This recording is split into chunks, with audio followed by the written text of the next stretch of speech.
వందనాలు. చక్కటి ఆరాధన జరిగించిన ఇప్పటి వరకు దేవుని మాటలు వినాలని, దేవుని యొక్క మాటలు నిలిపింపాలని ఆశతో ఈ ప్రార్థన కూటంలో పెట్టిన అబ్రహాం అంకుల్ గారికి, స్వామి గారికి, మా కుటుంబం తరపున, మా సంఘం తరపున వారికి దేవుడి పేరిట వందనాలు చెల్లిస్తున్నాను.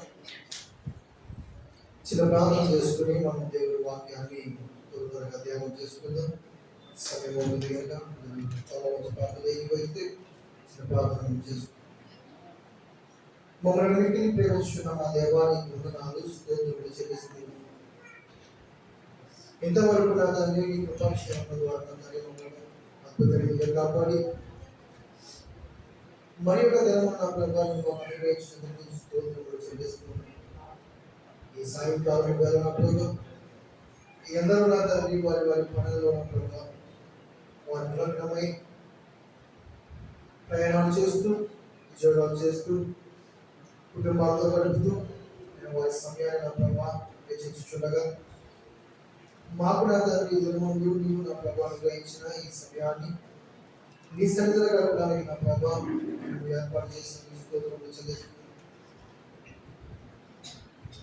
నీ వాక్యం ఏంటి నా తండ్రి ఎంతో శ్రేయస్కరము.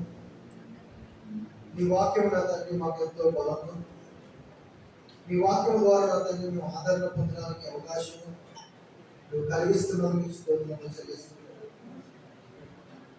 మనుషుడు నా ప్రభావ తండ్రి రొట్టె వల్ల కాదు కానీ మనుషుడు దేవుని వాక్యం వలన ప్రభావ బ్రతుకుతాడని తండ్రి నువ్వు సెలవించు. ఆ ప్రకారంగా తండ్రి ఈ సమయం ఉంది నా ప్రభావ నీ వాక్యం ఉన్న తండ్రి మేము ధ్యానం చేసుకుంటుండగా నీవు మా మధ్య ఉన్న తండ్రి మా అందరితో నా ప్రభావ నీవు మాట్లాడి నీ వాక్యం నా ప్రభావ చక్కగా వినిపించడానికి సహాయం చేయడం ఎన్నికలైన మమ్మల్ని ఎన్నుకొని నీ యొక్క నా తండ్రి సంఘంలో నా ప్రభావ మాటలు మాకు సహాయం చేయండి. నీవే నా తండ్రి మాతో సమస్తము నీకు మహిమకరంగా నా తండ్రి మాకు దేవునికరంగా జరిగిస్తాను. యేసుక్రీస్తు నడుచున్నాం తండ్రి. దేవుని వాక్యాన్ని ధ్యానం చేసుకుందాం. యెహోషువ రాసిన గ్రంథము, యెహోషువ రాసిన గ్రంథము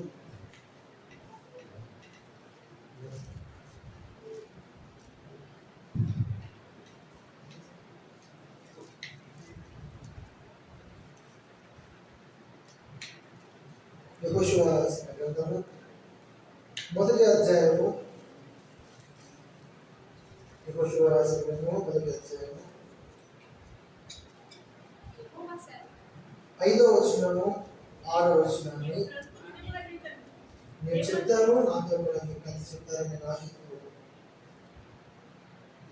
నీవు బ్రతుకు దినములన్నిటను ఏ మనుషుడును నీ ఎదుట నిలవలేక ఉండును.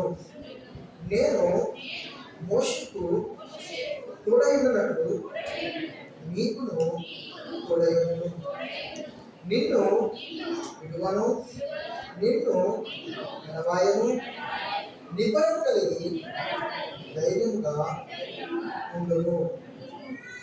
వారికి ఇచ్చదనని నేను వారి పితరులతో ప్రమాణం చేసిన ఈ దేశంలో నిశ్చయముగా నీవు ఈ ప్రజల స్వాధీనము చేసేదరు. చదవబడిన వాక్య భాగము చాలా విలువ కలిగింది. దేవుడు స్వయంగా యెహోషువతో మాట్లాడుతున్న మాట. దీనికి ముందు మనం కొన్ని విషయాలు మనం చూద్దాం. ఎలా అంటే అసలు యెహోషువ ఎవరు, ఎక్కడి నుంచి వచ్చాడు, ఎందుకు వచ్చాడు, ఎవరు తీసుకొచ్చారు, దేని కొరకు తీసుకొచ్చారు అని మనము ఆలోచించాలి.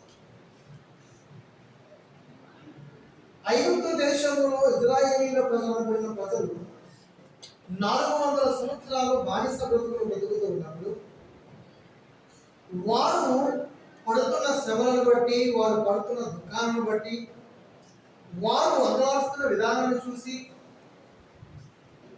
కన్నీరు పెట్టి మూలుగుతూ, బాధపడుతూ, చింతిస్తూ, మా బ్రతుకులకు అసలు ఇంకా ఆనందం అనేది, సంతోషం అనేది మాకు చూడగలమా మేము? మా బ్రతుకులు ఇంకా దీనితోటి అంతమైపోతాయా?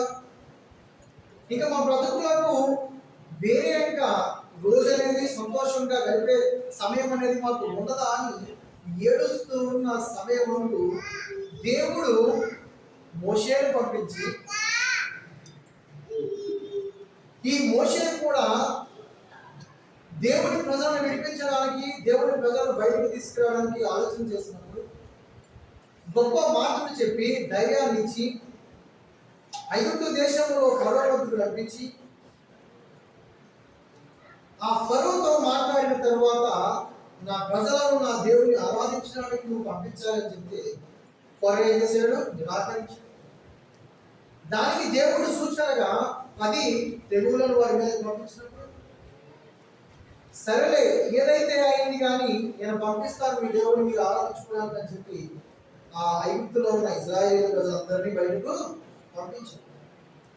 పంపించడమే తడుగా చేసిన పని ఏంటంటే, వీరు ఆ ఐగుప్తు దేశంలో దాటి ఎర్ర సముద్రం వద్దకు వచ్చేటప్పటికి వెంటనే వచ్చారు ఆ ఫరో సైన్యము. ఇది మనకందరికీ తెలుసు. ఈ ఫరో సైన్యం అక్కడ వరకు వచ్చిన తర్వాత దేవుడు మోషే ద్వారా ఎర్ర సముద్రం 2 పాయలుగా, ఈ ఎర్ర సముద్రం 2 పాయలుగా చేసిన తర్వాత ఐగుప్తు దేశంలో ఉన్న ఇశ్రాయేలు ప్రజలందరూ కూడా ఆ ఎర్ర సముద్రం దాటి ఎక్కడికి బయలుదేరారు? దేవుడు చూపించబో దేశానికి బయలుదేరినప్పుడు వారు ఎన్నో శ్రమలను ఎదుర్కొన్నారు, వారు ఎన్నో దుఃఖాలను, అవమానాలను, ప్రతి పరిస్థితిని కూడా కష్టాలను ఎదుర్కొంటూనే వచ్చారు. ఇలా ఎదుర్కొంటూ వస్తూ అనేక మందిని వాళ్ళు జయించుకుంటూ వస్తూ ఉన్న క్రమంలో దేవుని యొక్క సన్నిధిని ఉన్న పరిస్థితిలో ఉన్నప్పటికీ కూడా, దేవుని మాట వారితో ఉన్నప్పటికీ కూడా, దేవుని శక్తి వారితో ఉన్నప్పటికీ కూడా, దేవుని సహాయం వారు పొందుతున్నప్పటికీ కూడా, దేవుడు వారికి తోడైందని చెప్పినప్పటికీ కూడా వీరిలో ఏమొచ్చింది అంటే అధైర్యం అనేది వచ్చింది. ప్రతిసారి కుంగిపోవడం జరుగుతుంది, ప్రతిసారి దుఃఖపడడం జరుగుతుంది, ప్రతిసారి ఎలాంటి పరిస్థితుల్లోకి వెళ్ళిపోతారంటే భయాందోళన పరిస్థితుల్లోకి వెళ్ళిపోతూ వస్తూ. ఇలాంటి సమయంలో దేవుడు అనేక రీతిగా వారిని బలపరుస్తూ ఉన్నాడు, అనేక రీతిగా వారిని ఆదరిస్తూ ఉన్నాడు, అనేక రీతిగా వారికి జయాలను ఇస్తూ ఉన్నాడు.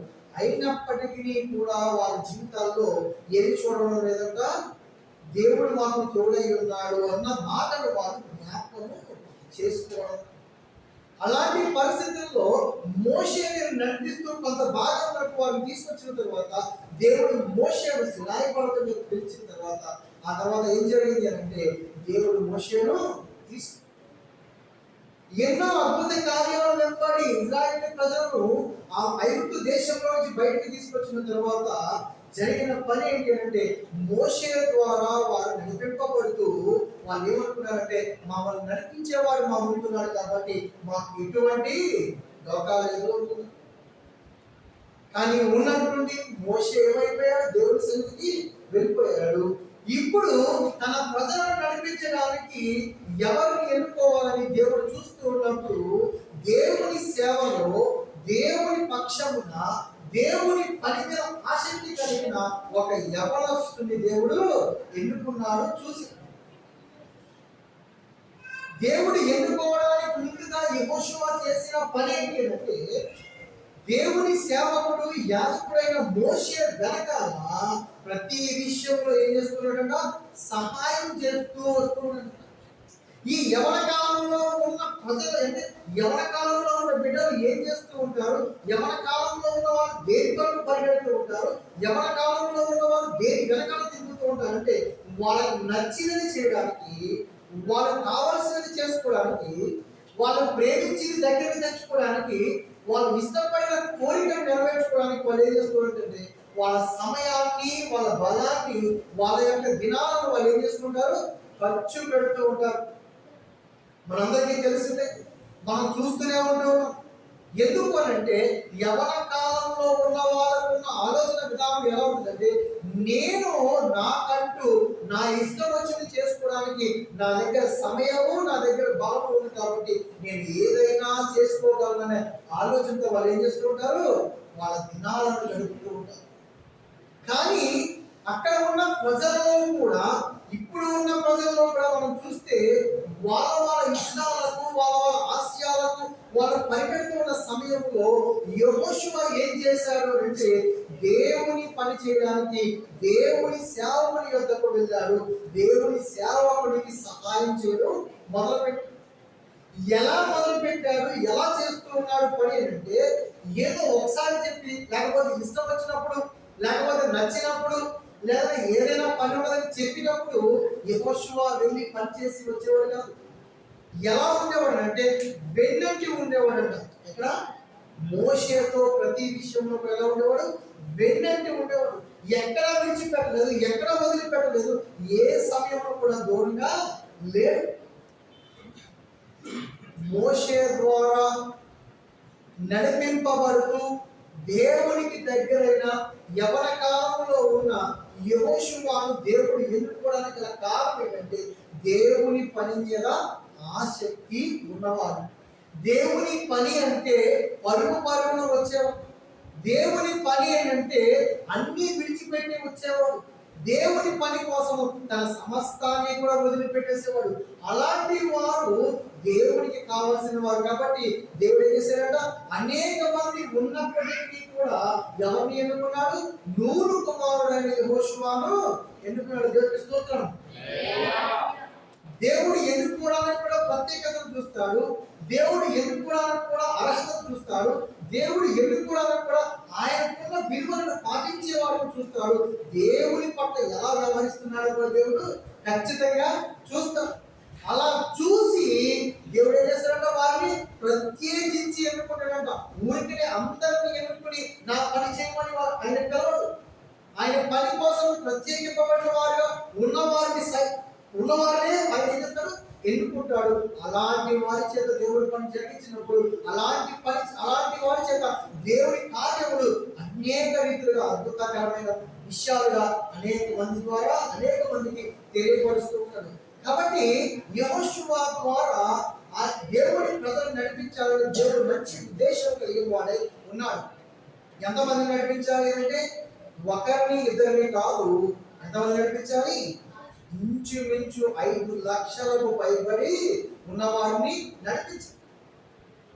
ఎవరి కాలంలో ఉన్న వారికి అంత జ్ఞానం ఉంటుందా, ఎవరి కాలంలో ఉన్న వారికి అంత బలం ఉంటుందా, ఎవరి కాలంలో ఉన్న వారికి అంత తెలివి ఉంటుందా, ఎవరి కాలంలో ఉన్నవారు అంతా ఫ్యూచర్ ఆలోచించి ఎవరు ఏమన్నా కూడా సహించగలిగి, ఎవరు ఏమన్నా కూడా బాధపడకుండా ఇత్తడి వారిని దేవుడు నడిపించాలి, దేవుడు తీసుకెళ్లాలనుకున్న ఆ గమ్యస్థానానికి చేర్చగలనంటే యవన కాలంలో ఉన్న వారికి ఏముంటుందంటే ఎక్కువగా సహనం అనేది ఉండదు. మీరు గమనించారు, యవన కాలంలో ఉన్న వాళ్ళు ఏం చేస్తారంటే వాళ్ళకున్న యవన బలాన్ని బట్టి వాళ్ళు ఏం చేస్తారంట, తొందరపాటు నిర్ణయాలకు తొందరగా ఆవేశపడుతూ నిర్ణయాలు తీసుకుని వాళ్ళు ఏం చేస్తారంటే చివరికి అది గమ్యస్థానాన్ని చేరుస్తుందో తెలియదు కానీ ఆవేశం అయితే ముందర పడుతూ. మరి అలాంటి పరిస్థితుల్లో ఏదైనా వాళ్ళు చేయగలిగింది వస్తే సరే వాళ్ళకు తలకమిచ్చింది వాళ్ళు చేయలేనిది కనుక, ఆ పరిస్థితి కనుక వాళ్ళ దగ్గరకు వస్తే మరి వాళ్ళు ఏం చేస్తారు అంటే ఖచ్చితంగా కొందరైతే నాకు తెలిసి వాళ్ళు ఏం చేస్తారు, ఆ పనిని వదిలేస్తారు. లేకపోతే ఎవరి దగ్గర వెళ్ళి లేకపోతే సలహాలు తీసుకోవడానికి ప్రయత్నాలు చేస్తారు. ఈ ప్రయత్నాలు చేసి ఎవరి దగ్గర సలహాలు తీసుకునే కనుక వాళ్ళ దగ్గరికి ఆ సలహాలు కనుక పాటిస్తే అయితే అవి 100% సక్సెస్ అవుతాయి, లేదంటే 100% ఫెయిల్యూర్ అవుతాయి. మనుషుల దగ్గరికి వెళ్ళి సలహాలు తీసుకున్నప్పుడు అవి సక్సెస్ అవుతాయా ఫెయిల్యూర్ అవుతాయి అంటే అది మన అసంప్షన్ లోనికి వెళ్తే మన అవగాహనలోనికి వెళ్తాయి. ఆ అవగాహన ఏంటంటే అయితే అయినట్టు లేకపోతే లేదు. ఈ యవన కాలంలో ఉన్న యెహోషువకు దేవుడు ఏం చేసినట్ట? ఒక బాధ్యతను, ఒక పనిని దేవుడు ఇచ్చాడు. ఏంటి ఆ పని అంటే, నా ప్రజలను నేను చూపించబో దేశంలోనికి, నేను ఆశీర్వదిస్తానని చెప్పబడిన ఆ దేశంలోనికి నువ్వు వారిని తీసుకెళ్ళి. ఎవరికి చేశాడు ఈ వాగ్దానం? ఎవరికి చెప్పాడు ఈ మాట అంటే యెహోషువకు చెప్పాడు. ఏమని? నేను నీకు చూపించబో దేశంలోనికి నా ప్రజలను నువ్వేం చేయాలి? తీసుకుని వెళ్ళాలని చెప్పాడు. అది ఎవరికి ఇచ్చాడు వాగ్దానం? ఎప్పుడు ఇచ్చాడు వాగ్దానం? ఎందుకు ఇచ్చాడు వాగ్దానం అని అంటే,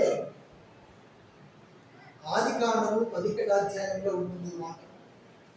అబ్రహామును దేవుడు ఎన్నుకొని అబ్రహాము ద్వారా దేవుడు తన ప్రజలను విస్తరింపజేయాలని, అబ్రహాము ద్వారా దేవుని యొక్క మాటలు ఈ సమస్త లోకాలకు తెలియపరచాలని అబ్రహామును తన ప్రాంతం నుంచి బయటకు తీసుకొచ్చినప్పుడు, ఆ ప్రాంతంలో గుండా వెళ్ళిపోతూ ఉన్నప్పుడు ఆ ప్రదేశాన్ని చూపించి ఈ భూభాగాన్ని నేను నీకు ఇస్తానని చెప్పాడు. దాని పేరు ఏంటంటది? కనాను. ఏంటది? కనాను భూభాగాన్ని. ఎవరికి వాగ్దానం చేశాడు? ఎవరికి వాగ్దానం చేశాడు? అబ్రహాముకు వాగ్దానం చేశాడు. ఎవరితో మాట్లాడుతున్నాడు? అబ్రహాము కాలం అయిపోయింది, నోవహు కాలం, అందరి కాలాలు అయిపోయిన తర్వాత ఎవరు చెప్తున్నాడు? యెహోషువతో చెప్తున్నాడు. 400 సంవత్సరాలు అక్కడ బానిస బ్రతికిన, అక్కడ ఆ ఇబ్బందికరమైన పరిస్థితుల్లో ఉన్న ఆ ప్రజలను తీసుకొని ఎక్కడ తీసుకెళ్ళాలంట? కనాను భూభాగం వైపుకి వారు నడిపించాలని దేవుడు మంచి ఆలోచన కలిగినాడు. ఎప్పుడు వాగ్దానం చేశాడంటే, ఎప్పుడో ఎక్కడో ఎవరితో వాగ్దానం చేశాడు. ఆ వాగ్దానాన్ని ఎవరికి నెరవేర్చని చెప్పాడు? అబ్రహాము వాగ్దానం చేసిన వాగ్దానము తన కాలం అయిపోయిన తర్వాత, 400 ఏళ్ళు అయిపోయిన తర్వాత అప్పుడు ఏమన్నాడు? అబ్రహాము చేసిన వాగ్దానాన్ని నేను ప్రజల ఎలా నెరవేరుస్తానని చెప్పాడు. అంటే ఇక్కడ మనం గమనించాల్సింది ఏంటంటే, మనం సేవించే దేవుడు, మనం ఆరాధించే దేవుడు, మనల్ని పిలిచిన దేవుడు ఎవరు అని అంటే ఖచ్చితంగా ఆయన ఎవరంట? ఆయన ఎవరండి? నమ్మదగిన వాడు. ఎవరైనా నమ్మదగిన వాడు.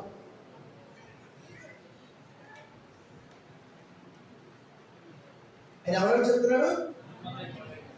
నమ్మదగిన వాడని మనం ఎందుకు ఆయనకు మనం చూడొచ్చు అంటే, ఆయన గురించి మనం మాట్లాడుకున్నప్పుడు కానీ, ఆయన గురించి మనం వింటున్నప్పుడు కానీ, ఎవరైనా ఏదైనా మాట మాట్లాడినప్పుడు, ఎవరైనా ఎవరికైనా వాగ్దానం చేసినప్పుడు ఏం చేస్తారంటే, ఈ రోజు చెప్పిన మాట, ఈ రోజు చేసిన వాగ్దానము మరలా అదే సమయానికి అదే రోజు వచ్చేటప్పుడు ఏం చేస్తారని మర్చిపోతాం. ఒకవేళ కనుక చెప్పిన వాడు పొందిన ఆ యొక్క వాగ్దానం తీసుకున్న వాడు వచ్చి ఇచ్చిన వాడి దగ్గరకు వెళ్ళి, నువ్వు నాకు ఈ వాగ్దానం చేసావు, నువ్వు నాకు ఈ మాటలు ఇచ్చావు, ఈ మాటను నాకు ఎప్పుడు నెరవేరుస్తావు అడిగితే మనుషులు ఏం చేస్తారు? ఖచ్చితంగా తప్పించుకోవడానికి ప్రయత్నం చేస్తారు. ఒకవేళ కనుక తప్పించుకోకుండా నేను చేద్దాం అనుకున్నాను అన్నవాడైతే కనుక కొంత మేర నేను సాయం చేస్తాను, కానీ పూర్తిగా నేను బాధ్యత వహించడం కూడా చెప్తాను. కానీ ఆయన మనుషుడు కాదు, కానీ ఆయన మనుషుని ఆలోచన కలిగిన వాడు కాదు. కాబట్టి ఆయన ఏం చేస్తాడంట?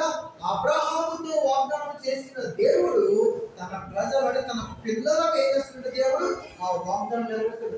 ఎన్ని కాలాల పాటు అయినప్పటికీ కూడా గమనించండి, ఎన్ని రోజులు గడిచినప్పటికీ కూడా, ఎన్ని సంవత్సరాలు అయినప్పటికీ కూడా దేవుడు వాగ్దానం చేశాడంటే ఖచ్చితంగా ఆయన ఎవరంట? నెరవేర్చువాడు. అందుకే ఆయన చెప్పారండి, నమ్మదగిన వాడు. మనుషులను మనం నమ్మలేము, కానీ దేవుడిని మనం నమ్మకం. ఎందుకనంటే ఆయన చెప్పిన మాట ఎక్కడో ఆదికాలంలో చెప్తే ఎక్కడో యెహోషువ గ్రంథంలో మాట్లాడతాడు. ఏమని? నువ్వు నా ప్రజలను తీసుకెళ్ళు, నా బిడ్డలను తీసుకెళ్ళు, ఎందుకంటే నేను అక్కడ వాగ్దానం చేశాను కాబట్టి ఆ వాగ్దానం నెరవేర్చడానికి నేను ఉన్నాను.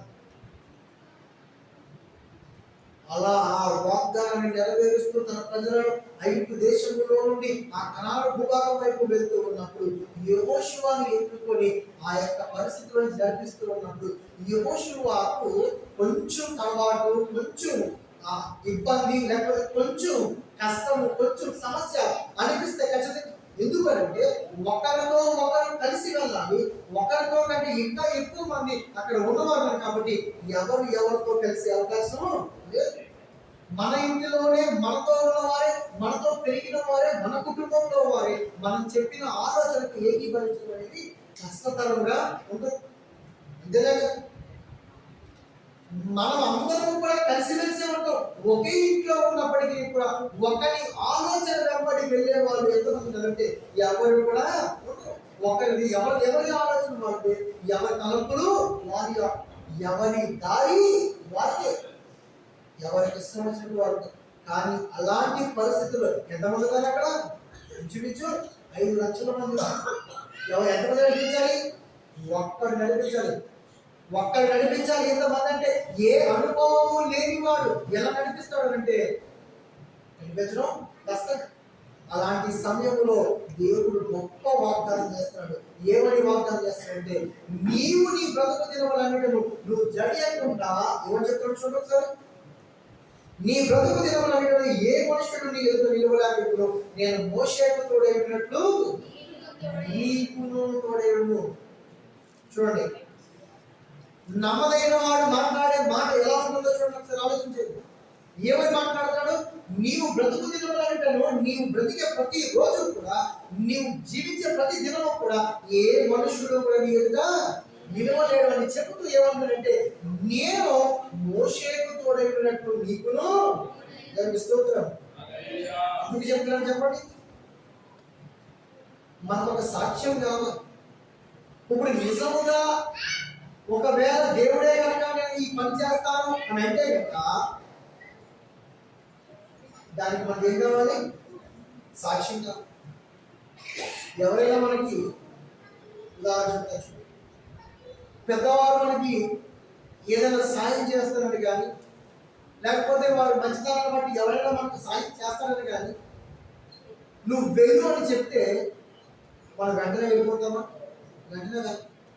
ఎందుకు కాదు? నిజంగా కనుక మనం అక్కడికి వెళ్తే కనుక నేను అనుకున్న సహాయం నాకు తప్పుతుందా లేదా అని మనం ఏం చేస్తాం? ఫస్ట్ ఎంక్వైరీ చేస్తాం. ఎందుకు ఎంక్వైరీ చేస్తాం? మనకు ఇచ్చేవాడు కానీ, మనకు చెప్పిన వాడు కానీ చెప్పింది నిజమా కాదా, లేకపోతే ఇచ్చేది లేకపోతే దక్కేది ఆ ఇచ్చేవాడు వాడు నిజంగానే క్లారిటీగా ఉన్నాడా, వాడు చేయగలిగిన వాడా చేయలేని వాడా అని మనం ఏం చేస్తాం? ఎంక్వైరీ చేస్తాం.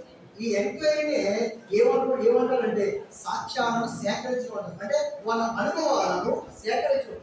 ఎందుకంటే ఈ అనుభవాలను సేకరించుకొని ఆ అనుభవంలో నుంచి వెళ్తే తప్ప వారు అనుకున్నది పొందుకోలేడు. కాబట్టి ఇక్కడ దేవుడు స్వయంగా యెహోషువతో మాట్లాడుతున్నాడు. ఇక్కడ దేవుడు యెహోషువ తప్ప ఇంకెవరు లేదు. అదవుతుందా? మనుషులు లేని మధ్యలో దేవుడు స్వయంగా తన వాక్యం ద్వారా ఎవరు మాట్లాడుతున్నాడు యెహోషువతో? నీవు బ్రతుకు దినములన్నిటిలో ఏ మనుషుడు నీ ఎదుట నిలవలేడు అని అంటే అర్థం ఏంటంటే ఆయన వెళ్ళే ప్రతి చోటు కూడా ఎవరు ఆయనకు అడ్డు చెప్పరు, ఎవరు ఆయనకి ఎదురు చెప్పరు, ఎవరు కూడా ఆయన ఆటంకపరచరు, ఎవరిని ఆయన వెనక్కి లాగరు. ఇలా జరగాలి అంటే దీనికెంతో బలం ఉండాలి. ఆ బలం ఏముండాలి? ఈయన శక్తివంతుడై ఉండాలి, ఈయన తెలియగలిగిన వాడై ఉండాలి, ఈయన గొప్ప జ్ఞానవంతుడై ఉండాలి, ఈయన అందరినీ ఎదిరించగలిగిన వాడై ఉండాలి. మరి అలా ఎదిరించాలి అంటే ఒకరినంటే ఎదిరించగలిగి మాట్లాడతాం, ఇద్దరంటే ఎదిరించగలిగి మాట్లాడతాం. అంటే మనతో ఉన్న వారిని మనతో ఉన్న కలిసి ఉన్న వారితో మనం ఎంత ఇష్టాలు వచ్చినట్టయినా మనము మాట్లాడాలి. ఎందుకంటే వాళ్ళతో మనకి సాన్నిహిత్యం ఉంటుంది కాబట్టి 1-2 సార్లు మనతో వారితో మాట్లాడితే మనకు ఆటోమేటిక్ ఏమొస్తుంది? అయితే కోపము, అయితే ఆయాసము, అయితే ఆవేశం వస్తుంది. రాజులను ఎదిరించాలి. ఎందుకంటే రాజ్యాల గుండా ప్రాంతంలోనికి వెళ్ళాలి తప్ప ఏదో మనకి ఏదో హైవే వేశారు, లేకపోతే మనకు సపరేట్ గా రూట్ పెట్టారు, ఆ రూట్ లో మనం వెళ్ళిపోదాం కాదు. ఎలా వెళ్ళాలి? రాజ్యాల గుండా వాళ్ళు ఎక్కడికి వెళ్ళాలి? దేవుడు చూపించబోడు దేశంలోకి వాళ్ళు వెళ్ళాలి. మరి అలాంటి పరిస్థితుల్లో రాజుల దగ్గరికి వెళ్ళి మాట్లాడాలంటే, సామంతుల దగ్గరికి వెళ్ళి మాట్లాడాలంటే మరి ధైర్యం ఎలా వస్తుంది? మరి ఆమె మనం చెప్పిన మాట విని మనకు తల వంగి మన మాటకు శిరస వహించి మీరు మా దేశం కూడా మా ప్రాంతం కూడా మీరు వెళ్ళండి అని ఎలా చెప్పగలరు అంటే అయితే మన దగ్గర ఏదో ఒక శక్తి ఖచ్చితంగా ఉండాలి. ఆ శక్తి కోసం మనం ఏం చేస్తాం అంటే చాలా ప్రాకులాడుతూ ఉంటాం. అందుకని చూడండి, చాలా మంది ఏం చేస్తుంటారంటే చెట్టు పేరు చెప్పి కాయలు గమనించారు.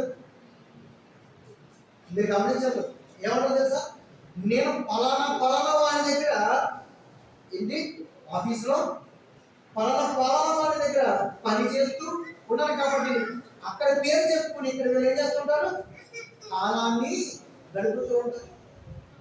అదో మనుషుల దగ్గర నుంచి వచ్చే ఈ శక్తి కోసమే మనుషులు ఇంతగా పరుగులు పెట్టి ఆశపడి ఇంతగా తాపత్రయపడితే ఎవరి దగ్గర, సామాన్యుల దగ్గరే మనం ప్రతాపం, అధికారుల దగ్గర మనం ప్రతాపం చూపించగలమా? కష్టం. గొప్పవారి దగ్గర మనం ప్రతాపం చూపించగలమా? కష్టం.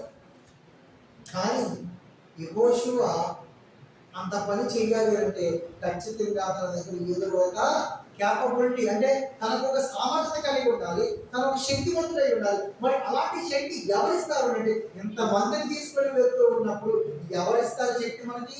ఇంతమందిని నడిపించాలంటే ఎవరిస్తారు బలం? ఇంతమందిని ఓర్చుకోవాలంటే మనకి ఎంత సహనం కావాలి? ఒక చిన్నదానికి, ఒక చీటిపాటి దానికి, మనకు ప్రతిదానికి కూడా సహనాన్ని కోల్పోతూ ఉంటాం కదా. ఎన్ని సంవత్సరాలు నడిపించాలి తెలియదు, ఎంతకాలం ఉండాలేదో తెలియదు. మరి అలాంటివన్నీ కూడా భరించాలంటే ఖచ్చితంగా ఏముండాలంట? గుండె ధైర్యం. అది ఎవరిస్తారు? ఇస్తానని చెప్పిన వాడు ఒకడు ఉన్నాడు. ఆ చెప్పిన వాడే స్వయంగా యెహోషువతో మాట్లాడుతున్నాడు. ఏమని మాట్లాడుతున్నాడు? నీవు గొప్ప వాగ్దానం ఇస్తున్నావు. నేను ఏమని వాగ్దానం ఇస్తున్నా, నీవు నీ బ్రతుకు దినములంటే నువ్వు నడుచుకుని వెళ్తున్నప్పుడు, నేను చూపించబో దేశంలోనికి నా ప్రజలను తీసుకెళ్తూ ఉన్నప్పుడు నేను నీకు తోడై ఉంటాను. ఎలా తోడై ఉంటావు? మనకు ప్రశ్న. దేవుడు కనుక మనకు వాగ్దానం చేసి వాక్యంలో నుంచి మనతో మాట్లాడి దేవుడు నీకు ఇస్తామని చెబితే మనకు వచ్చే అతిపెద్ద డౌట్ ఏంటంటే, ఎప్పుడు ఇస్తాడు, ఎలా ఇస్తాడు, ఎక్కడి నుంచి ఇస్తాడు, ఎవరు ఇస్తారు? దేవుడే స్వయంగా వచ్చిస్తాడా? ఇది ఎవరికి వస్తుంది అంటే దేవుడు నమ్ముకున్న ప్రజలకి బాగా ఎదుర్కొంటారు.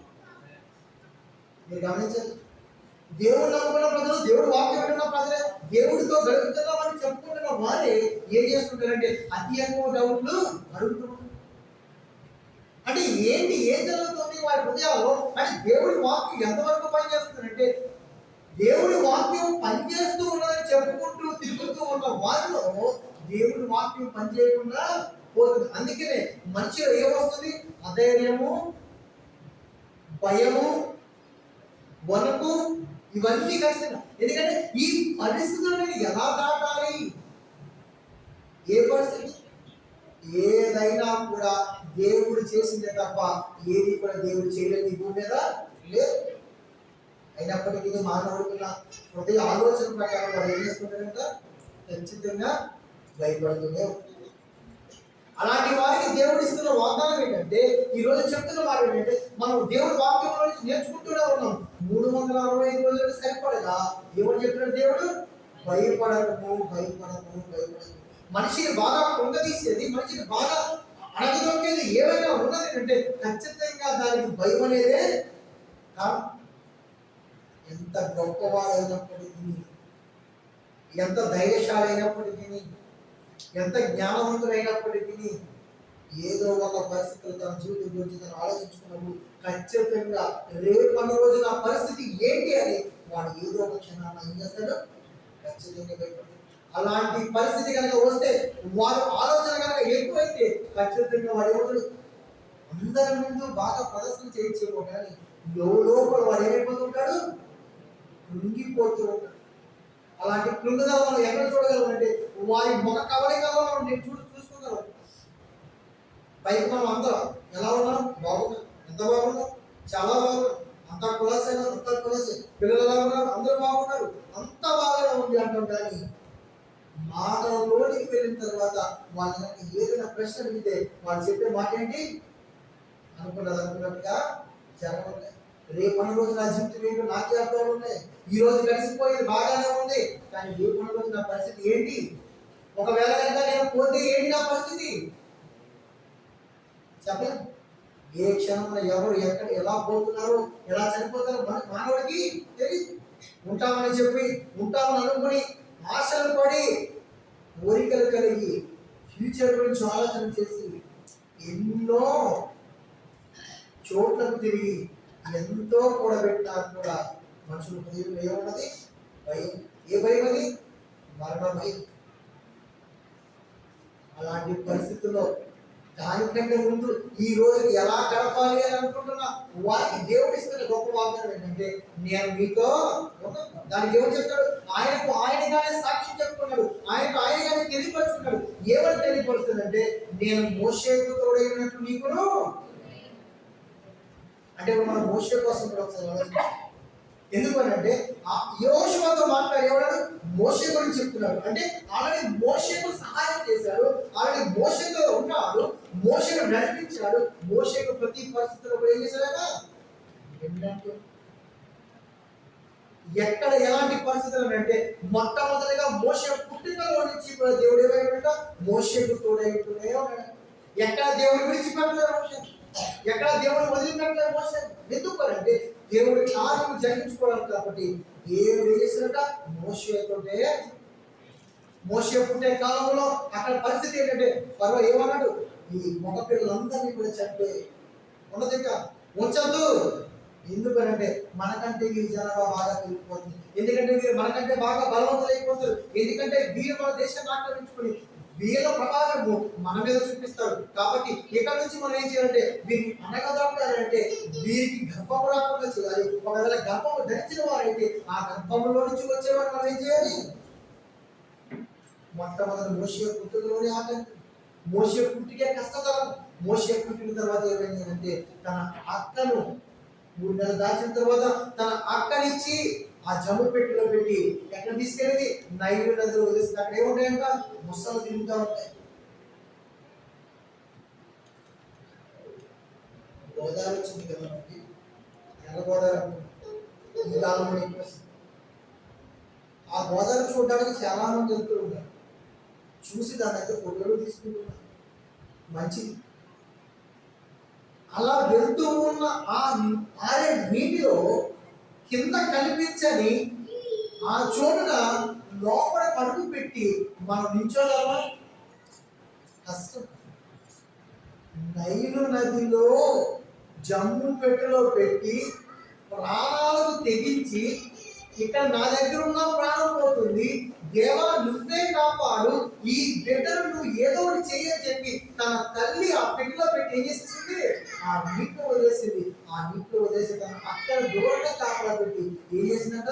నువ్వు చూస్తూ ఉండు, ఏదైనా అయితే కనుక నాకు తెలియపరచని చెప్పినప్పుడు అక్కడికి దేవుడు ఎవరు పంపించాడు?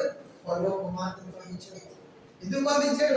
దేవుడు తోడై ఉన్నాడు అని చెప్పడానికి, దేవుడు చేయి కార్యములు ఇలా ఉంటాయని చూపించడానికి. దేవుడు ఏం చేశాడ? దేవుడి ప్రణాళిక మన ఎడల నెరవేర్చబడడానికి, దేవుడు చేసిన వాగ్దానం మన ఎడల నెరవేర్చబడడానికి ఆయన మనకు ముందుగానే అన్ని కార్యాలు ఏం చేస్తుంటాడు? క్లియర్ చేస్తూ. మనం అనుకోవచ్చు మన దృష్టిలో దేవుడు నిజంగానే చేస్తాడనంటే ఖచ్చితంగా చేస్తాడు, ఎందుకంటే నమ్మదగిన వాడని మనం చదువుకుంటున్నాం, మనం చూస్తూ ఉంటున్నాం. అందుకు ఆయనే సాక్ష్యం చెప్తూ ఉన్నాడు. మోషేను ఆ యొక్క నైలు నదిలో ఆ జమ్ము పెట్టి నుంచి ఫరో కుమార్తె తీసుకొచ్చి బయటకు ఏమన్నది? ఈ నా కోసం నువ్వు ఎవరితో చెప్తుందన్నమాట? ఎవరితో చెప్తుంది? తన తల్లితోటే చెప్తుంది. ఏమని? వీడు పెద్దవాడు అయ్యేంత వరకు కూడా వీడి నా కొరకు నువ్వు పాలించి పెంచమని చెప్తుంది. ఆ తల్లి ఏం చేసింది? పాలిస్తూ దేవుడి మాటలు చెప్పింది, పాలిస్తూ దేవుడి విషయాలు నేర్పించింది, పాలిస్తూ దేవుడి మనకు ఎలా బతకాలో నేర్పించింది, అసలు దేవుడు అంటే ఏంటో తెలియపడుతుంది. అందుకని ఏమన్నారు? చిన్న పిల్లలప్పుడే మనం ఏం చేయాలంట? దేవుడి వాక్యాన్ని పిల్లలకు నేర్పించాలి. ఎదిగే వయసులోనే వారికి వినికిడి శక్తి ఉంటుంది, ఎదిగే వయసులోనే వారు ఎక్కువ దృష్టి సారించడం, ఎదిగే వయసులోనే వారు ఎక్కువ జ్ఞానం నేర్చుకోవడానికి అవకాశం ఉంటుంది. కాబట్టి దేవుడు ఏం చేశాడు? దేవుడు వాక్యం వినిపింపజేశాడు. మీకు తెలుసో లేదో, దేవుడు అన్నిటికంటే ముందు ఏది పెట్టాడో తెలుసా మానవుడికి? చెప్పండి. దేవుడు మానవుడికి ఇచ్చిన గొప్ప వరము, దేవుడు మానవుడికి ఇచ్చిన గొప్ప శక్తి ఏమని చెప్పండి? చెప్పండి. తల్లి గర్భములో నుంచే వినికిడి శక్తి పిల్లవారికి దేవుడు అనుగ్రహించాడు. ఎందుకు అంటే దేవుడి మాట వినడానికి, ఎందుకు అంటే దేవుడి స్వరమును వినడానికి. మీరు గమనించండి, మానసిక వికాసంలో ఉన్న మాట ఏమన్నా తల్లి గర్భం నుంచి అంటే 2, 3, 4 వారాలు పిల్ల అంటే పిండం శిశువు అవుతూ ఉన్న క్రమంలో నుంచి ఆ శిశువు అయిన తర్వాత ఏమైందట? అందుకని చూడండి, మనం చదువుతూ ఉంటాం క్రిస్మస్ కి ముందు, క్రిస్మస్ లో ఏమని, ఎలిజబెత్ కుమారుడైన యోహానికి దేవుని మాట వినబడగానే కడుపులో ఏమైందంట ఆయన ఎలా చేశాడు? అందులో తల్లి ఏమన్నా ఏమని చెప్పిందా? లేకపోతే ఏమన్నా నువ్వు చెయ్యాలి, వస్తున్నారు, చూస్తారు అని చెప్పిందా? దేవుని మాట వినబడగానే ఏమీ చూడలేదు, ఏమీ జ్ఞానం లేదు, అయినప్పటికీ దేవుని మాట వినగానే యోహాను కడుపులో ఏం చేశాడు? గంతులు వేయగలిగాడు. అంటే ఏంటంటే దేవుని యొక్క కార్యం ఎలా ఉంటుందంటే ఇలానే ఉంటుంది. మనం ఊహించడం, మనం ఆలోచించడం. ఎందుకంటే దేవుడు ఆయన జ్ఞానవంతుడు, శక్తివంతుడు, ఆయన నమ్మదగిన వాడు. మోషేతో ఏమన్నాడు? తన కుమారుడిగా పెంచు, నువ్వు నా కోసం ఈ కుమారుడు తీసుకెళ్ళి నా కోసం నువ్వు పెంచాడు. ఎవరి దగ్గర పంపించాడు? వాళ్ళు తల్లి దగ్గర పంపించాడు. అంటే చూడండి, దేవుని యొక్క ప్రణాళిక ఎలా ఉంటుంది అంటే భయపడ్డ తల్లి ఏమని, వీడు బ్రతుకుతాడా లేదో అని ఆలోచన చేసింది. కానీ సేఫ్ గా తీసుకొచ్చి ఏమన్నది? రాజకుమార్తె కోసం తెచ్చు అని. అంటే దేవుడు ప్రాణాపాయంలో నుంచి ఎవరు తీసుకొచ్చేసాడు? బయటకు తీసుకొచ్చేసాడు. బయటకు తీసుకొచ్చి ఏం చేశాడు? మరో ఇంట్లోకి తీసుకెళ్ళిపోయాడు. మరో ఇంట్లోకి తీసుకెళ్ళిపోయి 40 సంవత్సరాలు అక్కడ గడిపాడు. అక్కడ గడుపుతూ ఎంత ప్రశాంతంగా ఉన్నాడు, ఎంత హాయిగా, ఏ హాని లేదు. అందరూ చనిపోతున్న క్రమంలో ఈయన బ్రతికి నిలబడ్డాడు. ఎలా నిలబడగలడు? దేవుని తోడు. అదే దేవుడు వాగ్దానం చెప్పిన మాట.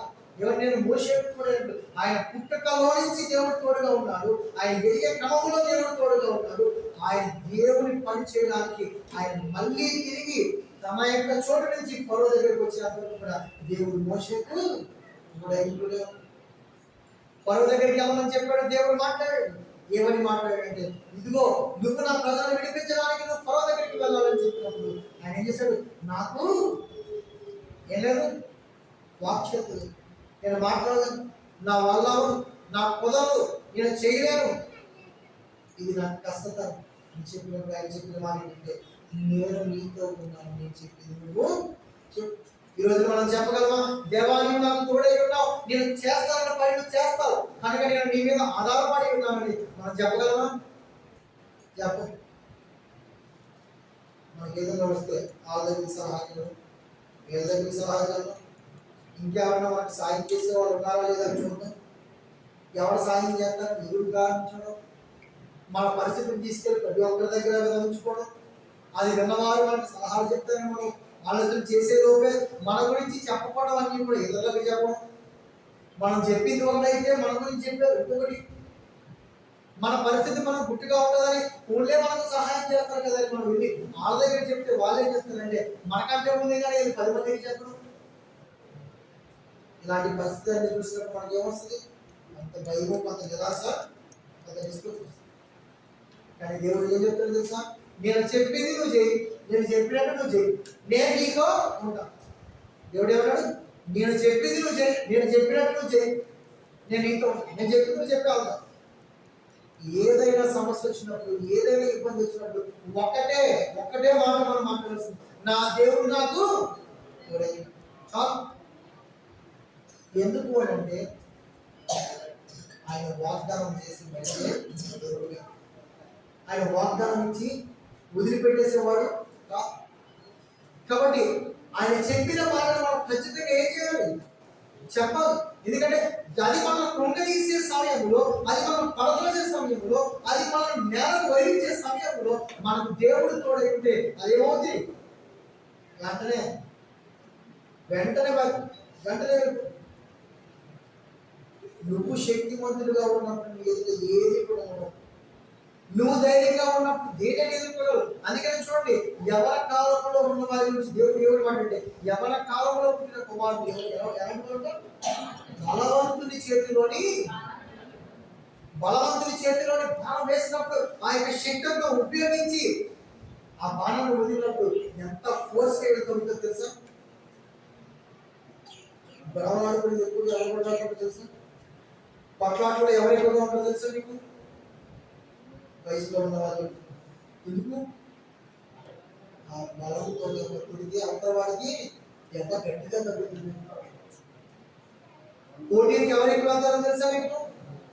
ఆటల పోటీలు ఎవరు ఎక్కువ పాల్గొంటారో తెలుసా మీకు? యవన కాలంలో ఉన్న వాళ్ళే ఎందుకు వాళ్ళు బలంగా ఉండరు. మరి అలాంటి బలంగా ఉండాల్సిన వాళ్ళే, దేవుడి వాక్యం మంచి ఆహారం తింటున్న వాళ్ళే, ఏదైనా సమస్య వచ్చినప్పుడు, ఏదైనా పరిస్థితి ఇబ్బందికరంగా అనిపిస్తున్నప్పుడు ఎందుకు కృంగిపోతున్నారు అంటే వాళ్ళ ఏముండట్లేదు, దేవుడి బలము, దేవుడి వాక్యము వారిలో ఉండట్లేదు. మరి ఏమేందుగా ఉంటున్నాయి? మనుషుని మాటలు, మనుషుని యొక్క ఆలోచనలు, మనుషుని యొక్క తలంపులు వారి మీద ప్రభావం చూపించినప్పుడు వాళ్ళకి ఏముండదంట, బలము, శక్తి ఉండదు. అందుకని దేవుడు వాక్యంలో చెప్పిన పౌరులు ప్రేమలు రోమి రాసిన పత్రికలు వినుట వలన మనకి ఏం కలుగుతుంది? గమనించండి, వినుట వలన మనకు విశ్వాసం కలుగుతుంది. ఏ మాటలు మనం వినాలి అంటే దేవుడి మాటలు తప్ప మరి ఏ మాటలు విన్నప్పటికీ కూడా మనము ధైర్యంగా ఉండలేము. దేవుడు నేను ధైర్యవంతుని, సమస్త సృష్టిని కలుగజేసిన వాడు, నేను సమస్తాన్ని నడిపించేవాడు, నా ఎదుటి ఏది నిలవబడలేదు, నా ఎదుటి ఏది నిలవబడదు అని వాగ్దానం చేసి నన్ను నమ్మిన నా ప్రజలు, నేను ఎన్నుకున్న నా ప్రజలకు నేను ఆ శక్తి, ఆ ధైర్యాన్ని, ఆ తోడుని నేను ఇస్తానని చెప్పినప్పటికీ కూడా మరి ఇంకెందుకు మనకు అధైర్యం చెప్పండి? ఈ రోజున ప్రతి ఒక్కరూ కూడా వారి వారి పరిస్థితులను చూస్తున్నప్పుడు అధైర్యమే నిజంగా నాకు అనిపిస్తుంది సార్. అలాంటి సమయంలో మనం ఎవరి దగ్గరికి వెళ్ళాలంటే దేవుని వాక్యం ఎదుర్కొనేటప్పుడు మనకి ఏం కలుగుతుంది? గొప్ప ధైర్యం. దేవుడి వాక్యం చెప్తుంది ఏమని? నేను తోడై ఉంటాను. వాక్యము శక్తి, వాక్యము యొక్క బలము మనం ఏం చేస్తుందంట? నిలబెడుతుంది, స్ట్రాంగ్ గా నిలిచబడుతుంది. ఎన్ని సమస్యలు ఎదురైనప్పటికీ కూడా, ఎన్నిసార్లు మనం కృంగి పడిపోయినప్పటికీ కూడా ఏం చేస్తారు? వాక్యం శక్తి వల్ల నిలబెడుతుంటుంది. ఏ మోటివేషన్ స్టోరీ వాళ్ళు నిలబెడతారు. చాలా మంది అనుకుంటూ ఉంటారు వాళ్ళ జీవితంలో పైకి ఎదగడానికి మోటివేషన్ స్టోరీలు మనం వినాలి, ఇన్స్పిరేషన్ స్టోరీలు మనం వినాలి, ఇన్స్పిరేషన్ టాక్స్ మనం వినాలి. ఎన్ని ఇన్స్పిరేషన్ టాక్స్ ఉన్నా, ఎన్ని మోటివేషన్ స్టోరీలు చూసినా అవన్నీ కూడా దేవుడి వాక్యం ఏమని చెప్తుంది? దేవుడే. అంత మనల్ని ఎంకరేజ్ చేయరు, అంత మనల్ని మోటివేట్ చేయరు. కానీ మనుషులు దేనికి ఎక్కువ ముందు చూపిస్తారు తెలిసి ఈ రోజున? మనుషులు చెప్పే మోటివేషన్ స్టోరీకే ఎక్కువ మొగ్గు చూపిస్తారు. దేవుడి వాక్యానికి మొగ్గు చూపించట్లే, దేవుడి వాక్యం వైపు వారు హృదయాలు పెట్టడం లేదు. కారణం ఏంటంటే మనుషులను ప్రేమించే వాళ్ళు ఎక్కువైపోయారు, దేవుడు ప్రేమించే వాళ్ళు కొద్దివైపు. గమనించండి, ఈ రోజు మనం దేవుడి వాక్యాన్ని ప్రేమించే వారుగా ఉన్నామా? దేవుడి వాక్యం మనం ఆదరించే వారు ఉన్నామా? దేవుడి వాక్యానికి సమయాన్ని ఇచ్చే వారుగా ఉన్నామా? దేవుడి వాక్యం మాటలు వినే హృదయం కలిగి మనం ఉన్నామా అనేది మనం గమనించు. అలా లేని పక్షంలో మన జీవితంలో ఏది ఎదురైనప్పటికీ కూడా మనకి ఏంటంట? అధైర్యమే. అదే దేని మనం ఎదుర్కోవాలన్నా కూడా మనకు అధైర్యం. కారణం ఏంటంటే రోజు పరిస్థితులు మనం ఏం చేస్తున్నాయి? మనకు ఎదుర్కొతూనే ఉన్నాయి. ఒక రోజు తిన్నా మనము, ఒక రోజు బాగున్న మనము, మరుసటి రోజు అదే సంతోషంతో, అదే ఆనందంతో, అదే జీవితాన్ని మనం మళ్ళీ మనం చూడగలమనంటే ఒక రోజు ఉన్నట్టు మనం రెండో రోజు ఉండలేం.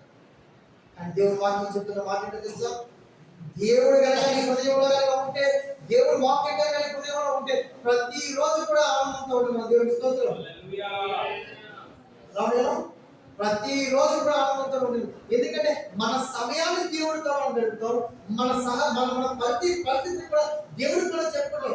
ఎందుకు అంటే దేవుడితో మనం ఉంటే ఆ తోడే అద్భుతం.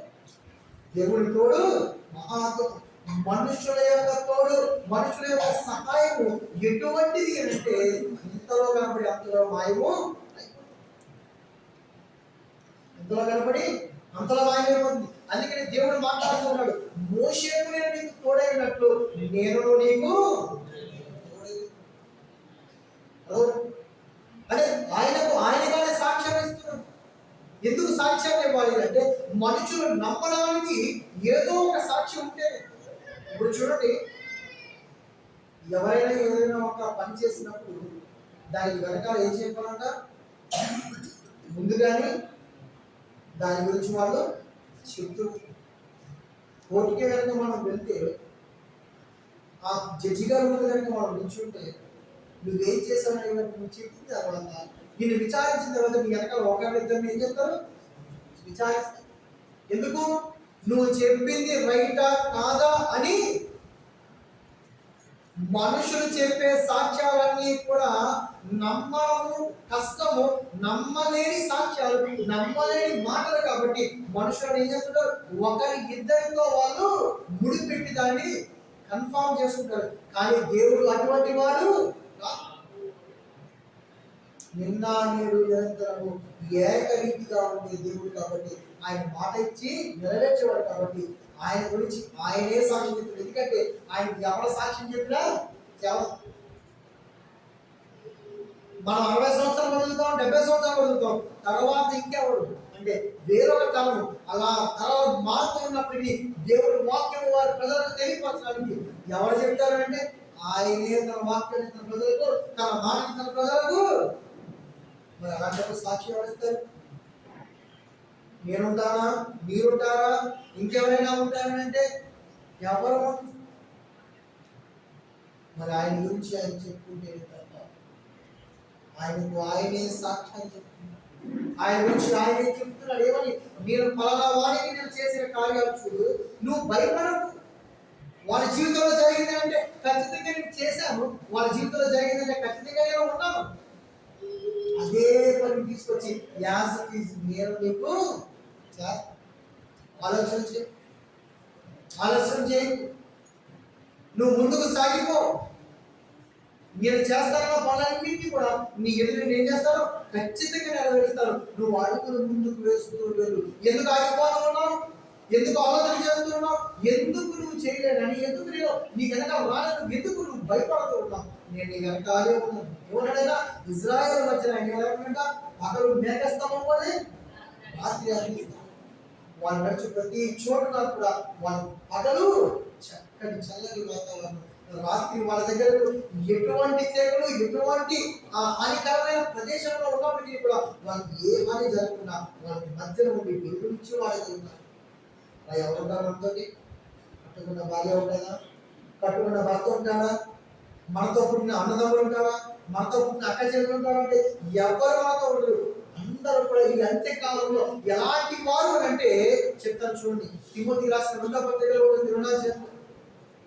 ఈ అంత్యకాలంలో ఎలాంటి వారు ఎక్కువగా మన మధ్యన తిరుగుతూ ఉంటారు అంటే చూద్దాం ఒకసారి. మనుషులు స్వార్థప్రియులు, ధనాపేక్షులు, ఇంకములాడువారు, అహంకారులు, దూషకులు, తల్లిదండ్రులకు అవిధేయులు, కృతజ్ఞత లేనివారు, అపవిత్రులు, ఎవరు?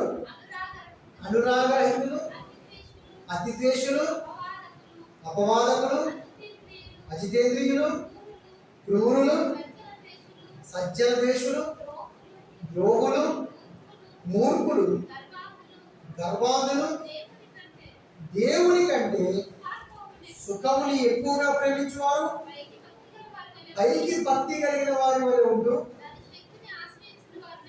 దాని శక్తిని ఆశ్రయించిన వారునై.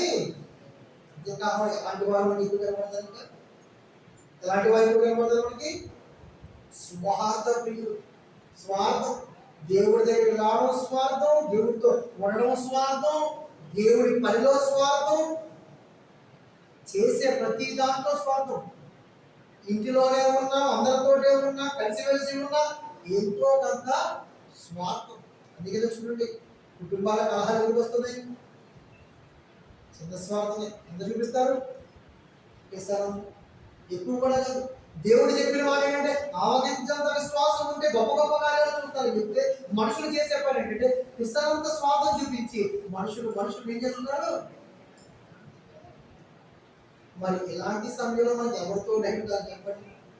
ఎవరు నమ్మితే ఎవరు మనతో ఉంటారు? ఎవరు నమ్మితే ఎవరు మనకు సాయం చేస్తారు? ఎవరు నమ్మితే ఎవరు మనం నిలబెడతారు? ఎవరు నమ్మితే ఎవరు మనకు అన్ని కూడా ఇచ్చేసి ఇదిగో నువ్వు బాగుపడేది ఎవరు చెప్తారు అంటే ఎవరు మనకు తెలియజేశారు. ఎందుకంటే నాకెంత దొరికితే నేను ఎంత సంపాదించుకుందాం, నాకెంత దొరికితే నేను ఎంత దాచుకుందాం, నాతో నేను ఏం చేసుకుందాం అనుకునే ప్రజలు ఈ అంత్యకాలంలో ఎక్కువగా ఉన్నారు. గమనించారా? మీరు చూస్తున్నారా? మీరు ఆలోచన చేస్తున్నారా? ఏదైనా కూడా మనిషి ఎలాంటి వాడంట? స్వార్థపరుడు. దేవుడిని అడిగే క్రమంలో కూడా మనుషులు చేసే ఎంత స్వార్థమైన ప్రార్థన అంటే, నా కోసం నువ్వు ఏం చేస్తావు ప్రభా, నాకు నువ్వు ఎలా చేస్తావు ప్రభా, నాకు నువ్వు ఏమేం చేయాలనుకున్నావు ప్రభా, నేను ఈ కోరికలు కలిగి ఉన్నాను కదా, ఈ కోరికలు ఎప్పుడు నెరవేరుస్తావు ప్రభా, ఈ ప్రార్థన చేస్తుంటాను. గమనించండి, ఎప్పుడైనా ప్రభా నేను నీ పని కోసమే వాడబడాలనుకుంటే ఎలా వాడుకుంటావు ప్రభా ప్రార్థన చేసేవాళ్ళు ఎవరు? నాకు కనపడతారు. ఫస్ట్ అయ్యారంటే నాకు వచ్చిన రిక్వెస్ట్ ఉంది, ఫస్ట్ అయ్యారంటే నాకు ఈ ప్రేయర్ రిక్వెస్ట్. మీరు మీ ప్రాంతాల్లో, మీ కుటుంబ ప్రాంతాల్లో, సంఘ ప్రాంతాల్లో, ఉపవాస ప్రాంతాల్లో అన్నిటిలో అందరితో ఏం చేయండి, నా స్మాల్ ప్రేయర్ రిక్వెస్ట్ మీరు చేయించండి, ఖచ్చితంగా చేయండి. ఎందుకంటే నేను బాగా దాని వల్ల కోరిక కలిగినాను, నా హృదయంలో బహువాంఛ కలిగినాను. కాబట్టి ఈ వాంఛను మీరు ఏం చేయాలి, దేవుడి పక్షం నెరవేర్చినప్పుడు నా కొరకు మీరు ప్రార్థన చేయండి. చూడండి ఎంత స్వార్థం మనుషులు. అలాంటి స్వార్థపరులైన మనుషులతో దేవుడు వాగ్దానం ఏం చేస్తాడంటే, నీ గొడవ నాకు ఎందుకు, కానీ నేను చేసిన వాగ్దానము, నేను చెప్పిన మాట ఖచ్చితంగా నేను ఏం చేస్తాను, నెరవేరుస్తాను. ఇంత స్వార్థపరుల మనుషులు, స్వార్థపరమైన మనుషుల మధ్య కూడా దేవుడికి ఎంత నిస్వార్థమైన ప్రేమను చూపించి, నిష్కపటమైన ప్రేమను చూపించి ఆయన ఏమని మాట్లాడుతున్నాడంటే, నువ్వు భయపడుతున్నావా, ఈ విషయంలో కూడా భయపడుతున్నావా, అయినా నేను ఏమై ఉంటాను. మంచి దేవుడు చూడండి, మనల్ని పిలిచిన దేవుడు ఎంత మంచివాడో చూడండి. మనం ఆలోచించండి, దేనికోసం మనం ఆలోచన చేస్తామంటే పనికిరాని వాటి కోసం రోజంతా వెచ్చించి ఆలోచన చేస్తూ ఉంటాం. కానీ ఈ విషయం ఒకసారి గ్రహించండి,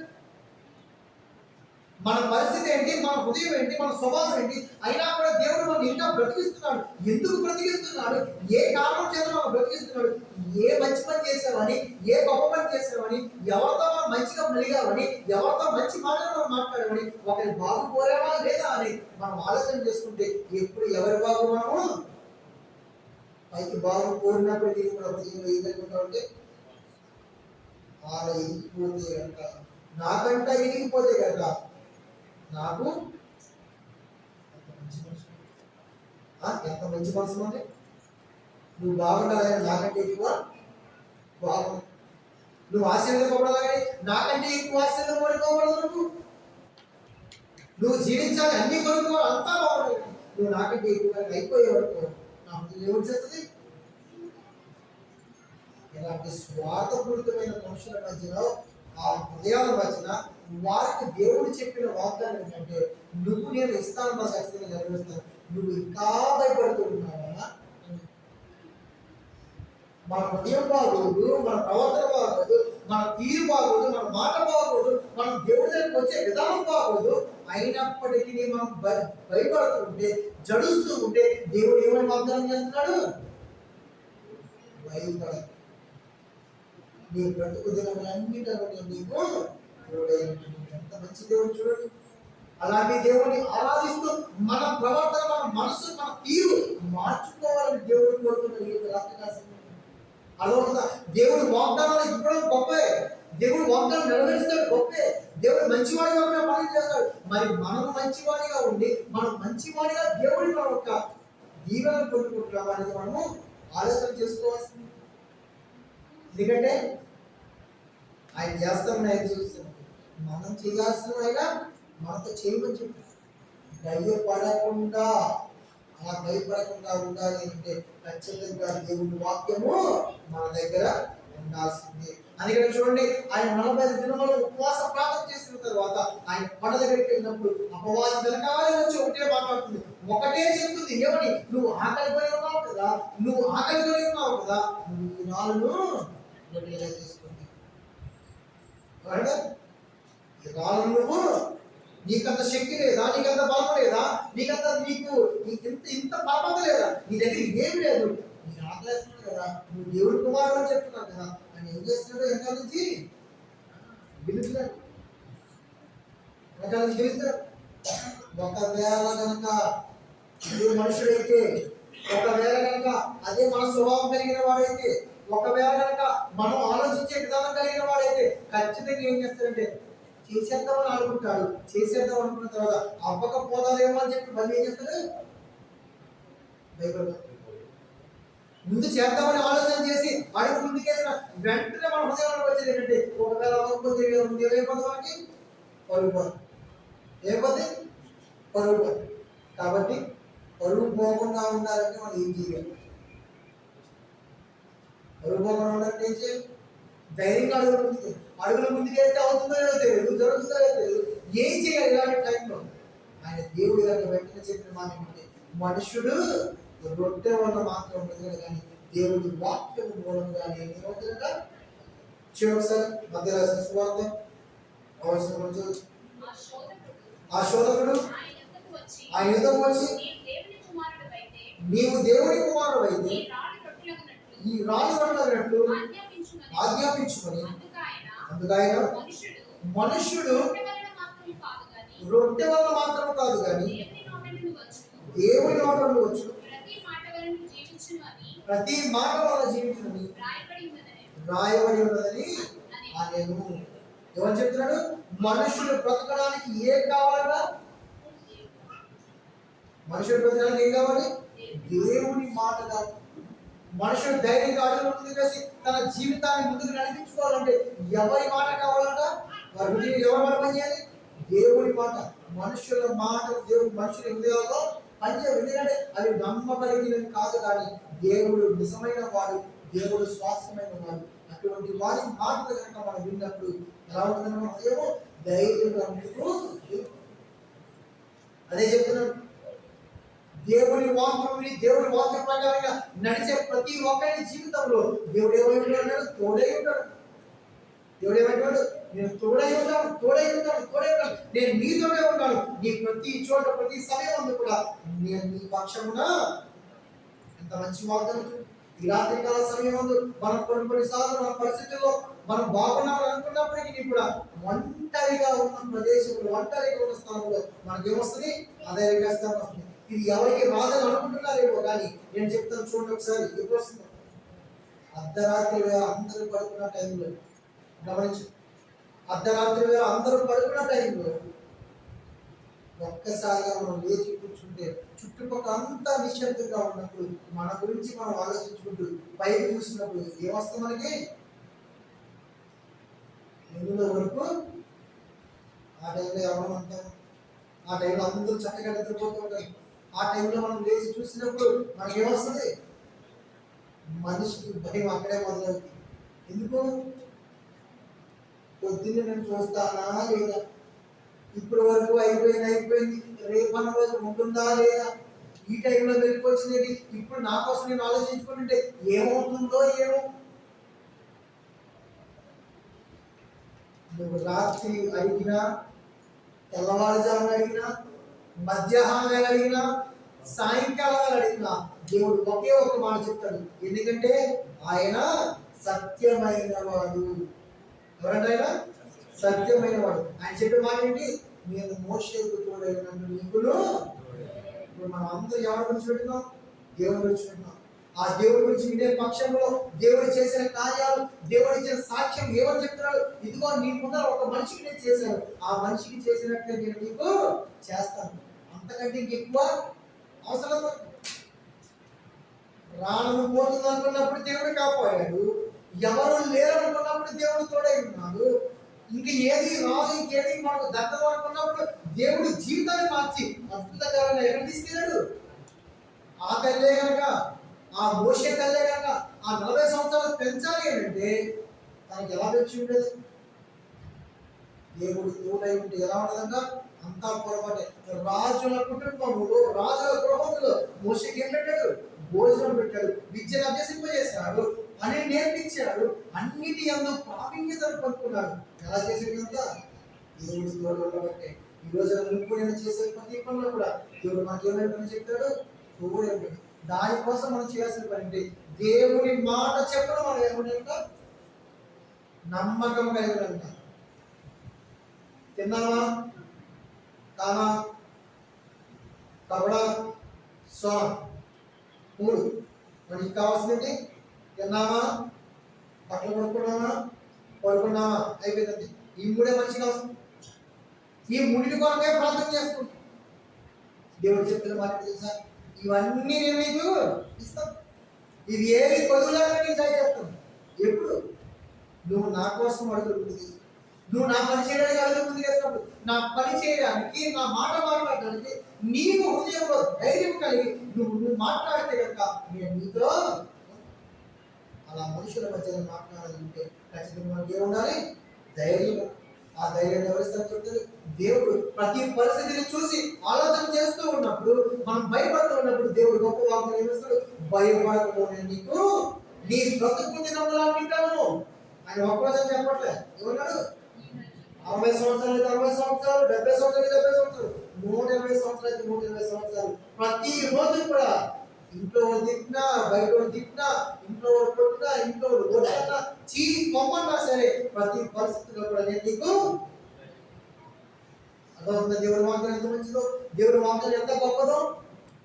ప్రతిరోజు దేవుడి వాగ్దానం, ప్రతిరోజు కూడా నేను నీతో ఉంటాను, నేను నీ పక్షమునే ఉంటాను. దేవుడు విడిచిపెట్టేవాడు కాదు, దేవుడు వదిలిపెట్టేసేవాడు కాదు. కాబట్టి అధైర్యపడకుండా దేవుడి సన్నిధిలో నీకు వచ్చిన సమస్య గురించో, లేకపోతే నీకు వచ్చిన ప్రతి పరిస్థితి గురించో నువ్వు ప్రార్థన చేసే ముందు స్వార్థము లేకుండా ప్రార్థన చేస్తే ఖచ్చితంగా నీకు ఎదుర్కొనే నీ ప్రతి పరిస్థితులు కూడా దేవుడు నీకు ఏమై ఉంటాడా? దేవుడు ఏమై ఉంటాడు? తోడై ఉంటాడు. కాబట్టి మనమందరం చేసే ప్రతి ప్రార్థనలో ఏమని ప్రార్థన చేద్దాం? స్వార్థము లేని ప్రార్థన, స్వార్థము లేని ఆలోచన మనం చేసినప్పుడు దేవుడు ఖచ్చితంగా మనకు తోడై ఉంటాడు. దేవుడు కొద్ది మాటలు దీవించుగాక. బాగుంది ప్రార్థన చేసుకుంటాం.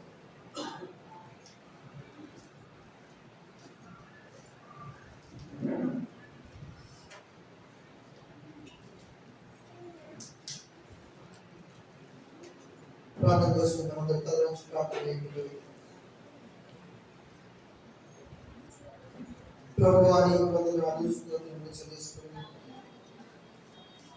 ఈ యొక్క రాత్రి కాల సమయంలో ఏర్పాటు చేసుకున్నాం. ఇది మా వల్ల కలిగినది కాదు, ఇది మేము అనుకుంటే వచ్చినది కాదు. ఎక్కడెక్కడో ఉన్నాము నా ప్రభావ ఇది మీ మందిరానికి సన్నిధానం తీసుకుని వచ్చాను. ఈ స్తోత్రం చెల్లిస్తున్నాను. మీ కార్యం జరిగించు. నేను నీ సన్నిధానంలో పాల్గొని పొంది నీ మాటలు మేము ధ్యానం చేసుకొని మాకు సహాయం చేసుకొని వందనాలు చెల్లిస్తున్నాను. ఇవి మా మాటలు కాదు, మనుషుల వల్ల చెప్పబడిన మాటలంతా ఇంతలో నా ప్రభావం నచ్చిపోతుంది. కానీ నా ప్రభావం నీ మాటలు స్వాస్థ్యమైనవి, నీ మాటలు నిలకడగా ఉండేవి, నీ మాటలు ఎన్నడూ నా ప్రభావం జీవింపజేస్తాయి. మా యొక్క నా ప్రభావ అల్పకాలమైన నీ బ్రతుకులు ప్రతిరోజు మా జీవితం గురించి మాకు భయం. మా జీవితం ఏమైపోతుందో మేము ఎలా బతకాలని మా జీవితం బ్రతుకు స్వాతంత్రమైన బ్రతుకుతుంది. అలాంటి స్వార్థపూరితమైన హృదయాలలో మేము ఉన్నప్పటికీ, స్వార్థపూరితమైన బ్రతుకులు మేము బ్రతుకుతూ ఉన్నప్పటికీ, మా జీవితం అందరినీ మాకు అందరినీ అనిశ్చిత పరిస్థితుల్లో ఉన్నప్పటికీ, మేము అందరినీ కోరికలు కలిగి ఆశలు కలిగి జీవిస్తున్న సమయం వేళలో ఆ కోరికలు నెరవేరుతాయో లేవు అన్న దాన్ని దిగులు పడుతూ బాధపడుతున్న దాన్ని దుఃఖకాంతులు అయినప్పుడు నేను నీవు నా దాన్ని గొప్ప వాగ్దానం చేస్తూ నీ వాగ్దానం ఎంతో గొప్పగా చెప్తూ ఉన్నావు. దాన్ని నీ కొరకు నా ప్రభావ నీవే సాక్ష్యంగా నా ప్రభావ చెప్పుకుంటున్నా. ఈ మాటను బట్టి నీకు వందనాలు చెల్లిస్తున్నాను. తండ్రి నేను నీకు మోషకు తోడైనట్టు నీకు కూడా తోడైనా అది ఒక రోజు కాదు, 2 రోజులు కాదని చెప్తూ మా బ్రతుకు దినములన్నీ నా ప్రభావ ఏది మా ముందు నిలవదని సెలవిస్తున్నావు. నీవు గొప్ప దేవుడు, నిజమైన ప్రభావ. ఎవరైతే నా తండ్రి నీవు నా ప్రభావ నేను నీ పక్షం ఉంటారు, ఎవరైతే నా ప్రభావ నీవు నా తల్లి తోడుగా ఉంటావు నా తల్లి ఎవరికైతే వారి ముందు ఏది నిలవదని చెప్తాను. ఎందుకంటే ఈ సర్వ సృష్టి అంతా కూడా నా ప్రభావ నీవు చేస్తుంది. నీ ముందర నా ప్రభావ ఈ సృష్టి తలవస్తుంది. నీ ముందర నా ప్రభావ ఈ సృష్టిని అంతాన్ని నీ మాట్లాడుతుంది. నేను మనుషులు కలందరినీ నేను నీ మాటలు కలిగిపోతున్నాను. తండ్రి ఈ క్షణం నుంచి నా ప్రభావ నీ మాటలు వినే హృదయం మాకు దయచు, నీ మాటలు వినే మనసును మాకు దయచు, నీ మాటలు వినే చెవులు మాకు దయచు. మా వినికిడి శక్తి లోపించుకున్నాను, మా ఆలోచన లోపించుకున్నాను, మా హృదయం సనగలకున్నాను. తండ్రి నీ నా ప్రభావ నీ మాటలు చేతని నింపి ధైర్యపరిచి నీ వాక్యం వైపు మా హృదయాలు మార్చుకుని సహాయం చేయవచ్చు. ఈ రాత్రికాల సమయంలో నా ప్రభావ ఈ మాటలు నువ్వు దీవించు, నువ్వు ఆశీర్వదించు, నీ గోదావరి మా మధ్య నీవు ఉండి మా ద్వారా నీ మాట్లాడిన మాటలు భద్రపరచుకోవచ్చు. ఈ మాటలకు నా ప్రభావ ప్రతిఫలాన్ని అందిస్తాను. ఈ మాటలందరినీ మా హృదయాలను నింపినందరినీ మరి యొక్క దినమంతా మేము ఏదైనా ఈ పరిస్థితుల్లో మేము వెళ్తున్న సమయంలో తండ్రి మేము ధైర్యంగా ముందుకు కొనసాగాలని మేము సాధించేస్తాం. ఎన్నికైనా ప్రభావ ఈ మాటలు చెప్పడానికి ఉపయోగించుకొని ఈ సమయాన్ని ఇచ్చిన తండ్రి దైవజన కుటుంబానికి ఈ అవకాశాన్ని ఇచ్చిన సంఘంలో కూడా తండ్రి నీ యొక్క తోడు దయచేస్తాను. అన్ని విషయాల్లో ప్రభావ నీ మాటలో ఉండి మంచిగా ప్రభావం వినిపిస్తాను. మూల్యమైన ప్రభావ నీ మాట చెప్పడం తండ్రి మేము బ్రతికి మా బ్రతుకులో చక్కటి తండ్రి దేవుడు పొందుకునేటట్టు చేస్తాను. త్వరలో ఆయన యేసుక్రీస్తున్నాము అడిగి వెళ్ళొచ్చున్నాము తండ్రి. ఆమేన్.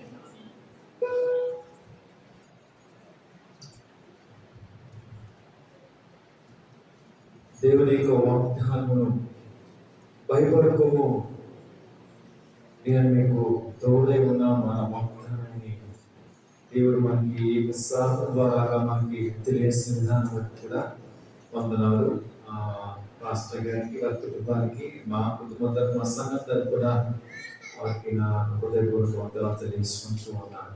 హల్లెలూయా, హల్లెలూయా. సో మనం భయపడకూడదు. ఎవరు భయపడకూడదు? ఎవరు భయపడకూడదు? నువ్వు ఎదుర్కొంటున్న సమస్యలు అపాధి గారికి, సాతాను గారికి మనము భయపడకూడదు. ఎవరు భయపడాలైతే దేవునికి మాత్రం అంతస్తులకి మనము భయపడాలి. దేవుని భయము కష్టం ప్రతి ఒక్కరికి కూడా ఉన్నట్లయితే కనుక ఈ లోకంలో సమాజంలో భూమిద మంచిగా బతకడానికి అవకాశాలు ఎక్కువగా ఉంటూ ఉంటాయి. ఇటువంటి తప్పిదములను, పాపములు, నేరములు, అపరాధములు చేయకుండా వారు ఆ విధంగా మంచిగా భూమిద లోకంలో జీవించడానికి వారికి అవకాశం, ఆనందం కలిగి ఉంటారు. హల్లెలూయా, హల్లెలూయా. ముగింపులను చూస్తాం కాబట్టి ఈ యొక్క సమయాన్న బ్రదర్ ప్రసాద్ గారు వచ్చి, పర్వాలంతులు గారు వచ్చి ప్రార్థన చేయవలసిందిగా నేను కోరుతూ ఉన్నా. పర్వాలంతులు గారు వచ్చి ప్రార్థన చేయవలసిందిగా కోరుతూ ఉన్నా.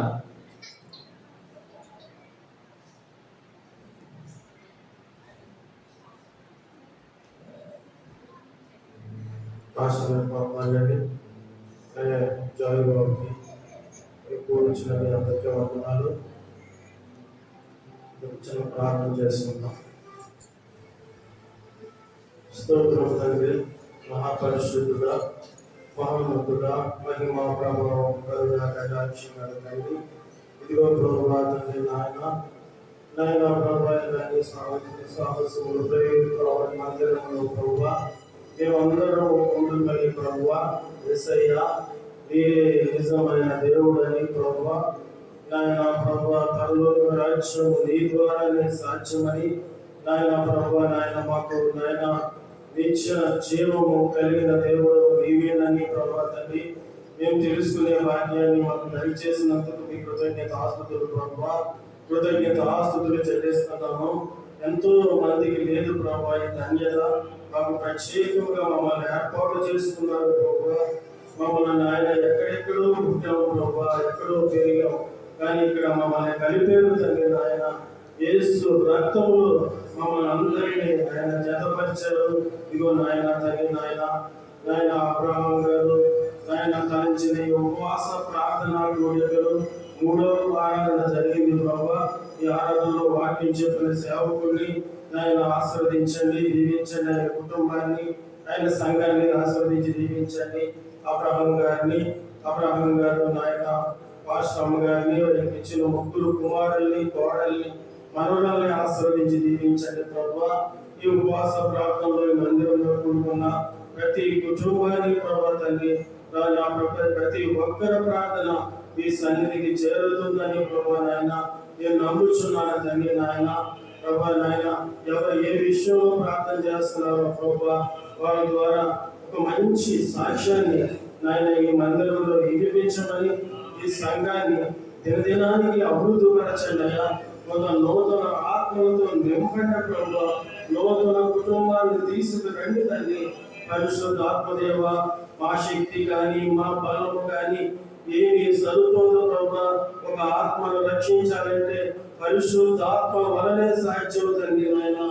నాయన ప్రభా తండ్రి, నాయన నేను సంఘాన్ని అభివృద్ధిపరిచే దేవుడు నీవే. నాయన ప్రభా ఈ కుటుంబాన్ని పోషించే దేవుడు నీవే. ఈ ఉపవాస ప్రార్థనలో ఎన్ని డబ్బులు వచ్చాయి, ఆ డబ్బులు ఇచ్చే దేవుడు నీవే. మీరే నాయన ప్రభా ప్రతి నాయన ఇంకా జరగబోయే ఆరాధనలన్నీ మీరే నడిపించుకోమని, ఎంతో నాయన ఈ ఉపవాస ప్రార్థనలో జయం అనుగ్రహించమని నా చిన్న ప్రార్థన స్తుతి ఆరాధన మీ సన్నిధికి చేర్చుకొని ప్రతిఫలం దయచేయమని నా ప్రభువుకు మీ ప్రియ కుమారుడు నా ఏడు యేసుక్రీస్తు నామములో దిక్కులు వినయంతో ప్రతిఫలం అడుగుచున్నాను పరమ తండ్రి. ఆమేన్. చాలా వందనాలండి. అందరూ కూడా ఒకసారి లేచి నిలబడతాం. అందరూ ఒకసారి లేచి నిలబడతాం.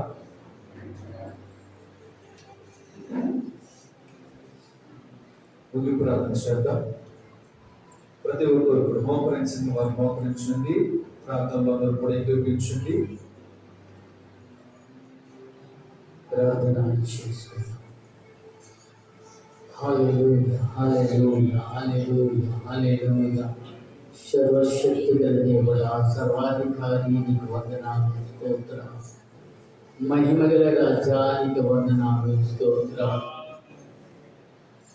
దేవా, ఈ 2 రోజులు ప్రభా నా తండ్రి గొప్ప వర్తమానం ప్రభా నైవేద్యాల ద్వారా మాకు వినిపించినందుకు వందనాలు, స్తోత్రం. మా విశ్వాసం ఎంత గొప్పదో ప్రభా అని ఆయన విశ్వాసంతో కొనసాగడానికి మీరు అనుగ్రహించండి. ఆత్మ ఫలాలు పొందిన వారిగా మీరు అనుగ్రహించమని అడుగుతున్నాను. దేవానికి వందనాలు, స్తోత్రం. నాయన నీ నామం బట్టికి ప్రార్థిస్తున్నాం. ప్రతి ఒక్కరితో మీరు మాట్లాడారు ప్రభా. అయా హృదయంతో మాట్లాడారు తండ్రి. అయా హృదయం తెరిచేవారు ఉండాలి ప్రభా. యేసు ప్రభువానికి వందనాలు, స్తోత్రం. మూసిపోయిన ద్వారాలు మీరు తెరిచి అయా ఆత్మీయ జ్ఞానంతో బిడ్డలు నింపి బలపరచండి. అయ్యా యేసు ప్రభువానికి వందనాలు, స్తోత్రాలు. మహిమకరంగా ఉండే దయచేయండి అయ్యా. ఇదిగో తండ్రి రేపు అయా 3వ దినాలు ప్రభా. రేపు కూడా తండ్రి జ్ఞానాన్ని సత్యాన్ని వాక్యాన్ని వినేవారు గ్రహించేవాళ్ళకి సిల్వాటు చేయమని అడుగుతున్నాను. రాబో దినాలు భయంకర దినాలు ఎదుర్కొంటున్నాం ప్రభా. ఎక్కడ చూస్తున్నాం ప్రభా అయానికి విరోధంగా ఉంటున్నారు ప్రభా. అటువంటి వారితో కూడా మాట్లాడితే ఆయన వారి ద్వారా రక్షణ పొందాలి ప్రభా. అనేక మందిని రక్షించి పడడానికి సహాయం చేయవా. యేసు ప్రభువానికి వందనాలు, స్తోత్రం. మహిమ నీకే తండ్రి, ఘనత నీకే తండ్రి. గొప్ప దేవుడు అని నమ్మొచ్చిన విశ్వాసంతో ప్రార్థిస్తున్నాం ప్రభా. అయా తండ్రి వందనాలు. విశ్వాస వీరుడా నీకే వందనాలు. పరిశుద్ధాత్మ దేవుడా నీకే స్తోత్రాలు. బలమైన శక్తిని ఇవ్వడు ప్రభా. కృంగిపోతున్నారు ప్రభా. మీరే కాపాడండి. ఈ శక్తిని బలమైన బిడ్డకు అనుగ్రహించి కాపాడి రక్షణ దయచేయమని యేసు నామములో అడిగి వేడుకొంచున్నాను పరమ తండ్రి. మరణాత యేసు ప్రభువా త్వరగలము. యేసు రక్తం నుంచి ప్రవేశు నామకొంచి ప్రవేశు రక్తం సంపూర్ణ విజయం అపవాది క్రియలు నాశనం తండ్రి కార్యం నిరంతరము ప్రభువా. ఆమేన్. మన ప్రభు అయిన యేసుక్రీస్తు కృప సమాధానము పరిశుద్ధాత్మ కూడు బిడ్డలందరికీ తోడై నడిపించును గాక, ఆశీర్వదించబడును గాక. అందరికీ వందనాలు.